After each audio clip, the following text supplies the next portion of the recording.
Hello friends, good morning. നമ്മുടെ എല്ലാ ടീച്ചറിലേക്ക് എല്ലാവർക്കും സ്വാഗതം. അങ്ങനെ അലീന രോഹിത്തിനോട് കോളേജിൽ പോകുന്ന കാര്യത്തെപ്പറ്റി പറഞ്ഞു. എക്സാമൊക്കെ അല്ലേ വരുന്നത്, നമുക്ക് കോളേജിൽ പോകണ്ടേ എന്ന് ചോദിക്കാം കേട്ടോ. അത് കേട്ടപ്പോൾ അനിയൻ ഇങ്ങനെ ചേച്ചിയെ തന്നെ നോക്കിക്കൊണ്ട് ഇങ്ങനെ ഇരിക്കുവാണ്. പെട്ടെന്ന് വിഷമവും സങ്കടമൊക്കെ മുഖത്ത്. ഈ സെമസ്റ്റർ എന്തായാലും പോയി ചേച്ചി, അതങ്ങ് പോട്ടെ എന്ന് രോഹിത് അലീനയോട് പറയുക. നമുക്ക് അടുത്ത സെമസ്റ്ററിൽ ജോയിൻ ചെയ്യാം എന്നും പറഞ്ഞു. അത് കേട്ട് കഴിഞ്ഞപ്പോൾ അലീനയ്ക്കൊരു സങ്കടം. പക്ഷേ അവരതിന് സമ്മതിക്കണ്ടേ ചേച്ചി എന്നൊക്കെ രോഹിത് ഇങ്ങനെ ചോദിക്കുക. എന്നെ അവിടുന്ന് ഡിസ്മിസ് ചെയ്തല്ലേ എന്നൊക്കെ ചോദിച്ചു കേട്ടോ. ഇനി അതൊക്കെ നടക്കുമോ ചേച്ചി എന്നും ചോദിച്ചുകൊണ്ട് ഇങ്ങനെ അനിയൻ നിൽക്കുന്നു. ഇനി അവിടെ തന്നെ എനിക്ക് കണ്ടിന്യൂ ചെയ്യാൻ പറ്റത്തില്ലല്ലോ എന്ന് പറയുമ്പോൾ അതൊക്കെ നമുക്ക് റെഡി ആക്കാമല്ലോ, ഈ സെമസ്റ്റർ തൊട്ട് നമുക്ക് നാഞ്ഞു പിടിച്ച് നോക്കാം എന്നിങ്ങനെ പറയുന്നു. അങ്ങനെ നമുക്കൊന്നും വിട്ടുകളയാൻ പറ്റത്തില്ലെന്നുള്ള കാര്യമൊക്കെ പറയുക അലീന അനിയനോട്. അങ്ങനെ ചേച്ചി അനിയനും കൂടി ഇതിനെപ്പറ്റി സംസാരിച്ചുകൊണ്ട് ഇങ്ങനെ നടക്കുന്നു. അതെ, പിന്നെ ഈ കുറച്ച് ധൈര്യമൊക്കെ അങ്ങ് സ്റ്റോക്ക് ചെയ്ത് വെച്ചു. ധൈര്യം ഇച്ചിരി മോശമായാലേ ഞാൻ വരാം ക്ലാസ്സിലേക്ക് കൂട്ടിന്, എന്താ അപ്പോൾ കളിയാക്കൊന്നും വേണ്ട. സത്യമായിട്ടും എനിക്ക് ആരെയും ഫേസ് ചെയ്യാൻ പറ്റത്തില്ല എന്ന് രോഹിത്ത് പറയുക. അപ്പം അത് കേട്ട് കഴിഞ്ഞപ്പോൾ അലീന അങ്ങനെയൊന്നും വിചാരിക്കേണ്ടെന്ന് പറഞ്ഞു. അലീന ചേച്ചിയും കൂടെ വന്നാൽ ചിലപ്പോൾ ധൈര്യം വരുമായിരിക്കും അല്ലേ. പിന്നെ അങ്കൻവാടി പഠിക്കുന്ന കുഞ്ഞല്ലേ, എന്നും കൈ പിടിച്ച് കൊണ്ടുവിടാനും കൂട്ടിക്കൊണ്ടുവരാനും ഇനി എൻ്റെ ആവശ്യമൊന്നുമില്ല കേട്ടോ. ദേ, പക്ഷേ അതിനു മുൻപേ നമുക്കൊരു സ്ഥലത്ത് പോകാനുണ്ടെന്നും അവിടെയും കൂടി ഞാൻ കൂടെ വരത്തുള്ളൂ എന്ന് പറഞ്ഞു. അവിടെ ഓക്കെ ആയാൽ പിന്നെ ഞാൻ വേണ്ടി വരത്തില്ല നിനക്ക് ധൈര്യത്തിനെന്നൊക്കെ നമ്മുടെ അലീന പറയാം. അപ്പോൾ അതെവിടെയാണെന്ന് ചോദിച്ചു രോഹിത്ത്. നമുക്ക് അപ്പോൾ ബിഷപ്പ് ഹൗസ് വരെ ഒന്ന് പോകണം, മാനേജർ അച്ഛനെ കാണാൻ എന്നിങ്ങനെ അലീന പറയുക. പിന്നെ നിൻ്റെ കാര്യം മാനേജർ അച്ഛനോടൊന്ന് സംസാരിക്കണമെന്നും പറഞ്ഞു. നേരിട്ട് കണ്ടാൽ ശരിയാവുമെന്നാ എൻ്റെ മനസ്സ് പറയുന്നതെന്ന് അലീന പറയുമ്പോൾ ചേച്ചി അത് നമുക്ക് പതിയെ പോയാൽ പോരേന്ന് ചോദിച്ചു രോഹിത്ത്. ഇപ്പോഴേ അതൊന്നും വേണ്ടെന്നേ.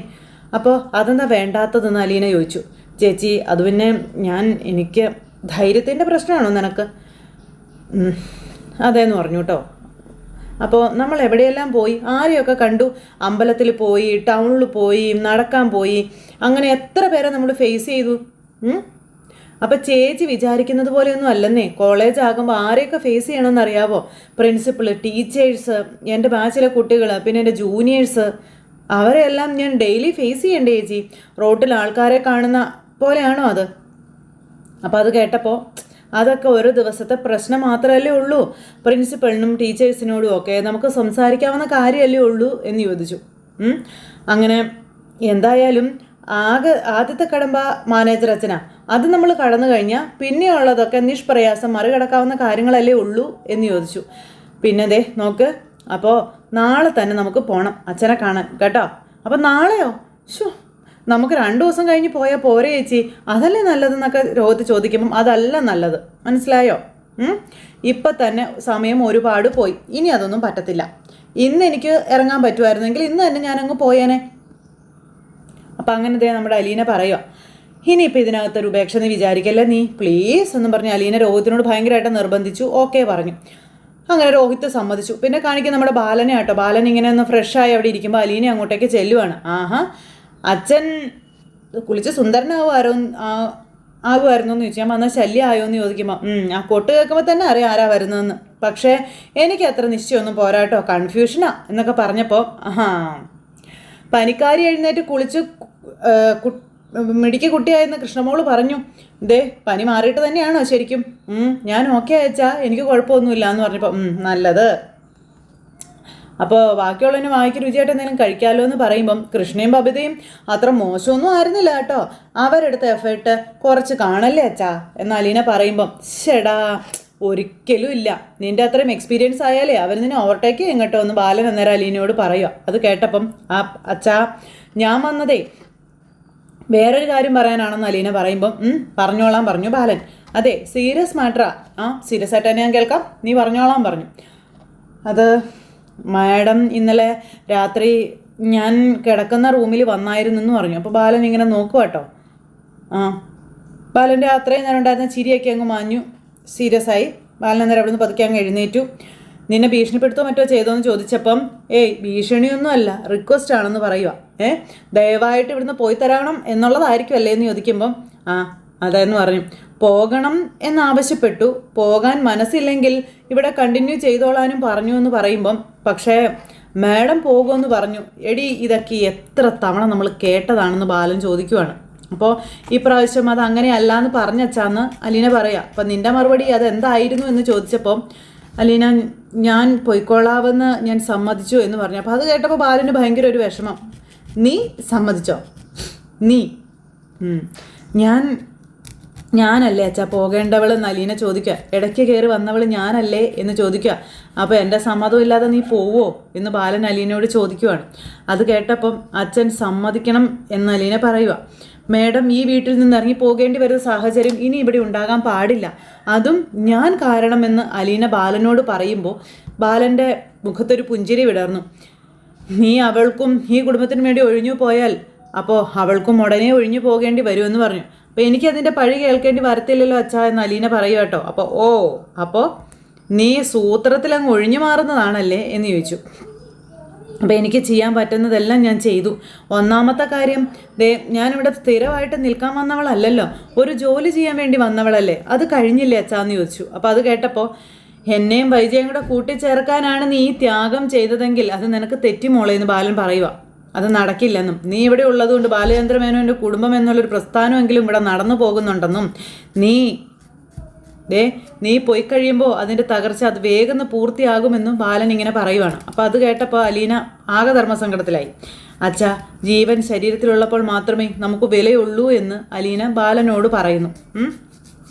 അപ്പോൾ ബാലൻ ഇങ്ങനെ തിരിഞ്ഞ് അലീനയെ നോക്കി ഇങ്ങനെ നിൽക്കുവാണ്. ശ്വാസം പോയി കഴിഞ്ഞാൽ ഡെഡ് ബോഡി അല്ലേ അച്ഛാ അതെന്ന് ചോദിച്ചു. അതിനോട് ആർക്കും ഒരു സ്നേഹവും കരുതലോ ഒന്നും ഉണ്ടാവില്ല എന്നും പറഞ്ഞു. 2 ദിവസത്തിനകം അത് ജീർണിച്ച് തുടങ്ങുമെന്നൊക്കെ അലീന ഇങ്ങനെ അച്ഛനോട് പറയുവാണ്. എത്ര സ്നേഹിച്ചിരുന്നവരാണെങ്കിലും അതിൻ്റെ അടുത്ത് പോകാനോ നോക്കാനോ ഒന്നും ഇഷ്ടപ്പെടത്തില്ല എന്നും പറഞ്ഞു. അപ്പോൾ എല്ലാ ആൾക്കാർക്കും പിന്നെ അത് വെറുക്കപ്പെട്ടതാകും, അത്രേ ഉള്ളൂ അച്ഛാ മനുഷ്യനെന്നൊക്കെ പറയുമ്പോൾ നീ ഇതിപ്പം പറയാൻ എന്നോട് എന്താ കാര്യം എന്ന് ബാലൻ അന്നേരം ചോദിക്കുകയാണേ. അത് കേട്ടപ്പോൾ നമ്മുടെ അലീനയുടെ കണ്ണൊക്കെ നിറഞ്ഞു. ഞാൻ വാശിയും വൈരാഗ്യവും മനസ്സിൽ സൂക്ഷിക്കരുത് എന്നല്ലേ നീ പറഞ്ഞതിൻ്റെ അർത്ഥം എന്നും ബാലൻ ഇങ്ങനെ ചോദിക്കുക. അതിനൊരർത്ഥം ഇല്ലേ എന്ന് ബാലൻ അലീനയോട് ചോദിക്കണു. ആ അർത്ഥം വേണ്ടേ മോളേന്ന് ചോദിച്ചു. എനിക്ക് അന്തസ്സും അഭിമാനവും പട്ടിയെപ്പോലെ ബാലൻ ചുരുട്ടി കിടന്നാൽ മതിയോ ഞാൻ? അപ്പോൾ പഴങ്കഞ്ഞിയും കുടിച്ച് ഞാൻ അങ്ങനെ കിടന്നാൽ മതിയോ എന്ന് ബാലൻ അലീനയോട് ചോദിക്കുക. അന്നേരം അലീന അച്ഛാ മേഡത്തോടെല്ലാം തുറന്നു പറഞ്ഞോളാൻ പറഞ്ഞു. അതാ നല്ലതെന്നും അലീന ബാലനോട് പറയുമ്പോൾ ബാലനൊന്ന് ചിരിച്ചു. നീ ഉള്ളത് കൊണ്ടാണ് ഞാനത് പറയാതിരുന്നേ, നീ പോയി കഴിഞ്ഞാൽ അപ്പം തന്നെ ഞാനത് പറയുമെന്നും ബാലൻ അലീനയോട് പറയുന്നു. അങ്ങനെ ബാലൻ തന്നെ ഈ ഒരു ജന്മരഹസ്യം വെളിപ്പെടുത്തുമെന്ന് അലീനയോട് പറയുക. അങ്ങനെ തന്നെ നടക്കട്ടെ അച്ഛാ എന്ന് അലീന ബാലനോട് പറഞ്ഞു. അതാ നല്ലത്, അല്ലെങ്കിൽ ഇതിനൊരു അവസാനം ഉണ്ടാകില്ല എന്നും പറഞ്ഞു. അങ്ങനെ അച്ഛനും മോളും കൂടെ സംസാരിച്ചു. ഇതെല്ലാം കഴിഞ്ഞ് ബാലൻ പിന്നെ പോകാനായിട്ട് ഇറങ്ങുവാണ് ഷോപ്പിലേക്ക്. അപ്പോഴത്തേക്കും അങ്ങോട്ടേക്ക് ഒരു വണ്ടി വന്നു. വണ്ടിയിൽ നിന്ന് നമ്മുടെ ശിവൻ ഇറങ്ങി വരുന്നു. ശിവനെ കണ്ടിട്ടും ബാലൻ വലിയ മൈൻഡൊന്നും ചെയ്യാതെ തന്നെ ഭാഗം വണ്ടിയിൽ എടുത്ത് വെച്ച് ഇങ്ങനെ നിൽക്കുക. അപ്പോൾ ബാല കടയിലേക്ക് പോവുകയാണോ എന്ന് ചോദിച്ചു. അതെ. അല്ല ശിവേട്ടൻ എന്താ രാവിലെ തന്നെ? ബാലൻ കടയിലേക്ക് പോണതിന് മുന്നേ വരാൻ വേണ്ടിയിട്ട് വന്നതാ. ഞാൻ കടയിലേക്ക് പോകാൻ ഇറങ്ങുമായിരുന്നു. എന്താ എന്തെങ്കിലും അർജൻറ്റ് കാര്യമുണ്ടോ എന്ന് ചോദിക്കുമ്പം ഒരു സീരിയസ് മാറ്ററാണ് ബാല എന്ന് ശിവൻ ഇങ്ങനെ പറയുക. വേറെ വഴിയില്ല, അതുകൊണ്ടാണ് ഞാൻ ഓടിപ്പിടിച്ച് ഇങ്ങോട്ട് പോകുന്നതെന്ന കാര്യവും ശിവൻ ഇങ്ങനെ പറയും. അപ്പോൾ അത് കേട്ടപ്പം ശിവട്ടൻ വാ നമുക്ക് അകത്തേക്ക് സംസാരിക്കാമെന്ന് പറഞ്ഞ് ഇവർ രണ്ടുപേരും കൂടെ അകത്തേക്ക് പോകുന്നു. അവളെന്തിയാ വൈജ അവളെന്ത് പറയുന്നു? അവൾ ഇന്നലെ രാത്രി എന്നെ വിളിച്ചിട്ടുണ്ടായിരുന്നു എന്ന് ശിവൻ പറയുക. വൈജയുടെ കാര്യമാണ് ശിവേട്ടൻ്റെ സീരിയസ് മാറ്ററെങ്കിൽ രണ്ടുപേരുടെയും സമയം വെറുതെ കളയണമെന്ന് ചോദിച്ചു. ഞാൻ വൈജയുടെ കാര്യം ചോദിച്ചെന്നേ ഉള്ളൂ ബാല, അതല്ല ഞാൻ സംസാരിക്കാൻ വന്നതെന്ന് പറയാണ് ശിവൻ. വാ അകത്തേക്ക് വാന്നും പറഞ്ഞ് ശിവനെ വിളിച്ചുകൊണ്ട് ബാലൻ അകത്തേക്ക് ചെല്ലുന്നു. ശിവേട്ടൻ ഇരിക്കാൻ പറഞ്ഞു. അങ്ങനെ അവരവിടെ ചെന്നിരിക്കുന്നു. അപ്പോൾ ശിവേണ്ണു കുടിക്കാൻ എന്തെങ്കിലും വേണമെന്ന് ചോദിച്ചു.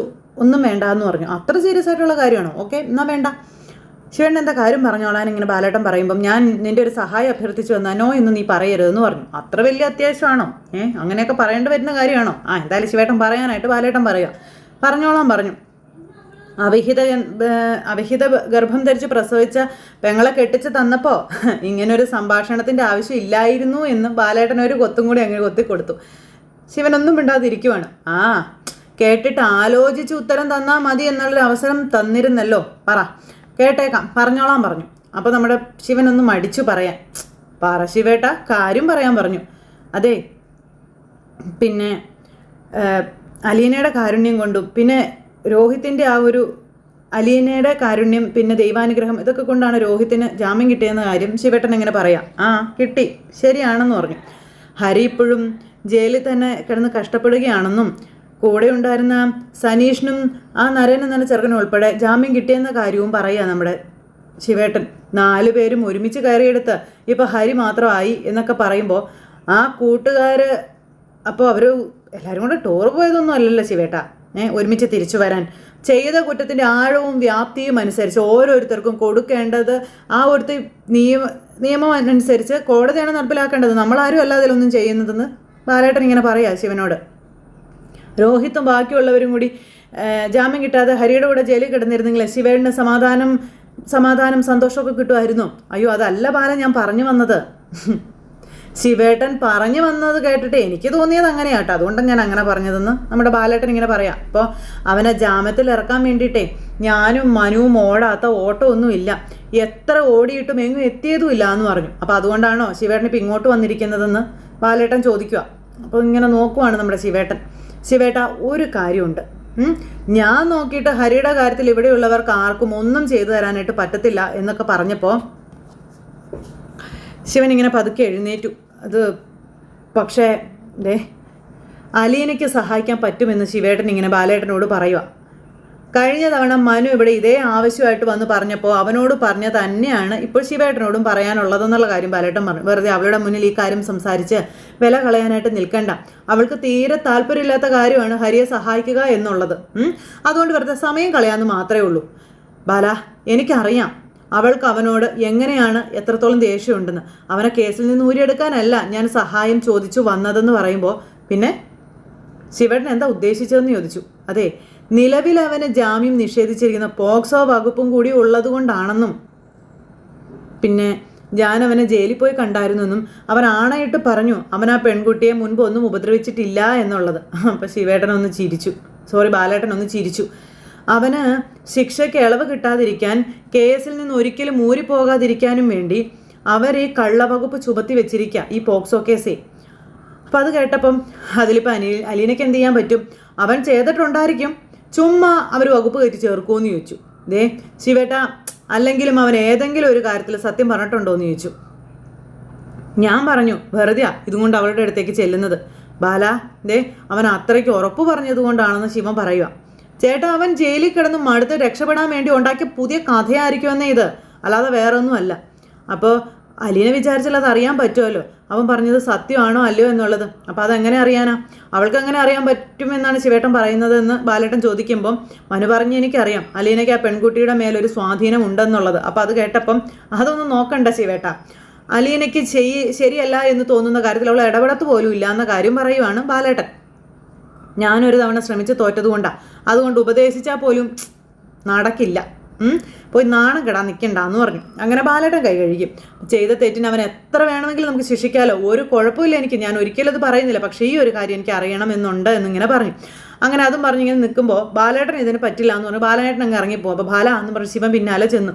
അലീനയോടൊന്ന് ആ പെൺകൊച്ചിനോട് സംസാരിക്കാമോ എന്ന് ആ കുട്ടി സത്യം പറയുന്ന ഒരാളാണല്ലോ, അതുകൊണ്ടാണല്ലോ രോഹിക്ക് ജാമ്യമൊക്കെ കിട്ടിയത്. അപ്പോൾ അതുപോലെ ഹരിയുടെ കാര്യത്തിലും സത്യം പറഞ്ഞാൽ മാത്രം മതി.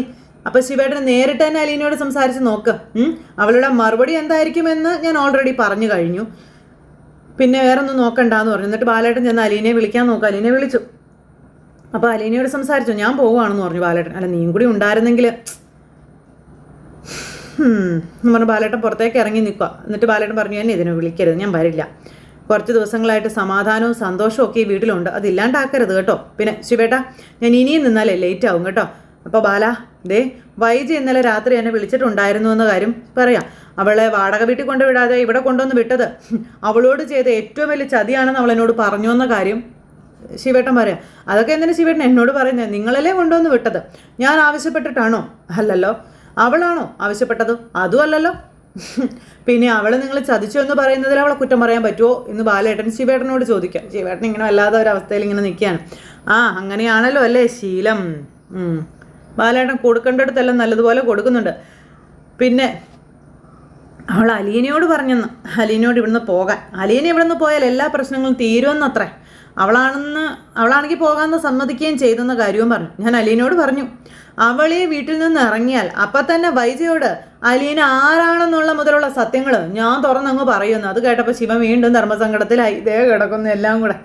അപ്പോൾ പഴയ ചതികൾ ഉൾപ്പെടെയുള്ള കഥകളൊക്കെ പുറത്തേക്ക് കൊണ്ടുവരാൻ എനിക്ക് സാധിക്കുമല്ലോ ശിവേട്ടാ. ശിവേട്ടൻ നിന്നങ്ങ് ഉരുകും കേട്ടോ. അല്ല ഇതിപ്പോൾ പറയണം എന്ന് ഞാൻ ഓർത്തതല്ല, പിന്നെ വൈജയുടെ കാര്യം എടുത്ത് ഇട്ടതുകൊണ്ട് ഞാൻ പറഞ്ഞതാ കേട്ടോ എന്ന് ബാലേട്ടൻ പറഞ്ഞു. അങ്ങനെ അതൊക്കെ പറഞ്ഞ് പെങ്ങളെ കണ്ടിട്ടല്ലേ എന്തായാലും പോകത്തുള്ളൂ, ഒന്ന് ഉപദേശിച്ചേരാ കേട്ടോ. ഒന്ന് ചിരിച്ച് ശിവേട്ടൻ. ഉപദേശം പിന്നെ ഇതൊരു ഓർമ്മപ്പെടുത്തൽ മാത്രമാണ്, അത് മാത്രം മതി. പിന്നെ പെങ്ങളെ ഒന്ന് ഓർമ്മപ്പെടുത്തിയേരെ. എന്തായാലും അലീനയോട് പോയി സംസാരിച്ചിട്ട് വാ, അതാകുമ്പോൾ പ്രതീക്ഷയുടെ ഒരു ഭാരമില്ലാതെ സംസാരിക്കാമല്ലോ എന്നും പറഞ്ഞ് ശിവേട്ടനെ പറഞ്ഞതാക്കിയിട്ട് നമ്മുടെ ബാലൻ അവിടെ നിന്ന് അങ്ങ് പോയി. ബാലൻ അങ്ങ് പോയി കഴിഞ്ഞപ്പം അലീനയുടെ റൂമിലേക്ക് ചെല്ലുവാണ്. അപ്പോൾ വാതിലിൽ കൊട്ടി കയറി വന്നു. ആ അങ്കിളായിരുന്നോ? ഞാനോർത്ത് കൃഷ്ണമോളായിരിക്കും എന്ന്. അവളാ സാധാരണ വാതിൽ തള്ളി തുറന്ന് കയറി വരുന്നതേ എന്നൊക്കെ നമ്മുടെ അലീന പറയാം. ചിരിച്ചുകൊണ്ട് നിൽക്കുക ശിവേട്ടൻ. അച്ഛനെ കാണാൻ വന്നതാണോ അതോ മേഡത്തെ കാണാൻ വന്നതോ? അപ്പോൾ ബാലനെ ഞാൻ കണ്ടു, കടയിലോട്ട് പോയി ഇപ്പം. അപ്പം മേഡത്തെ വിളിക്കണോ? ഞാൻ അങ്കിളിന് എന്തെങ്കിലും കുടിക്കാനെടുക്കാമെന്ന് പറഞ്ഞപ്പോൾ ഒന്നും വേണ്ട, വൈജയെ ഞാൻ കണ്ടോളാമെന്ന് പറഞ്ഞു. എനിക്ക് അലീനയോട് കോൺഫിഡൻഷ്യൽ ആയിട്ടൊരു കാര്യം സംസാരിക്കാനുണ്ടായിരുന്നു എന്ന് പറഞ്ഞു. അപ്പം അതെന്താ എന്നുള്ള രീതിയിൽ ഇങ്ങനെ നിൽക്കാം. ഞാൻ അകത്തോട്ട് വന്നോട്ടെ എന്ന് ചോദിച്ചു. ആ വന്നോളാൻ പറഞ്ഞു. അങ്ങനെ നമ്മുടെ ശിവേട്ടനകത്തേക്ക് വന്നു. എന്താ അങ്കിളെ കാര്യം ചോദിച്ചു. ഞാൻ ഹരിയുടെ കാര്യം അലീനയോടൊന്ന് സംസാരിക്കാൻ വേണ്ടി എന്ന് പറയുമ്പം ഹരിയുടെ എന്ത് കാര്യമാണെന്ന് അലീന ചോദിച്ചു. അത് പിന്നെ അവന് മാത്രം ഇന്നലെ ജാമ്യം കിട്ടിയിട്ടില്ലല്ലോ, ഇവിടുത്തെ രോഹി ഉൾപ്പെടെ ബാക്കിയുള്ളവർക്ക് എല്ലാവർക്കും ജാമ്യം കിട്ടി. പിന്നെ അവൻ്റെ പേരിൽ പോക്സോ കേസും കൂടെ ഉള്ളത് കൊണ്ട് അവന് ജാമ്യം കിട്ടാൻ പാട് എന്ന കാര്യം ഇങ്ങനെ പറയുമ്പം അലീന ഇങ്ങനെ ഇതിലിപ്പോൾ ഞാനെന്ത് ചെയ്യാനാണ് അത് ഇവിടെ അങ്കിൾ ഉദ്ദേശിക്കുന്നതെന്ന് അലീന ചോദിച്ചപ്പം അത് പിന്നെ അവൻ എന്നോട് പറഞ്ഞു അവൻ ആ കുട്ടിയെ മുൻപൊന്നും ഉപദ്രവിച്ചിട്ടില്ല എന്നുള്ളത്. അത് കേട്ടപ്പോൾ അലീനയുടെ ഭാവമൊക്കെ മാറി. അലീന ഇങ്ങനെ നിൽക്കുന്ന ഒരു സിറ്റുവേഷൻ കാണിച്ച് ഇന്നത്തെ കഥ അവസാനിച്ചു. അപ്പോൾ എല്ലാവരും കാത്തിരുന്ന് കാണണേ. എല്ലാവർക്കും ടാറ്റാ.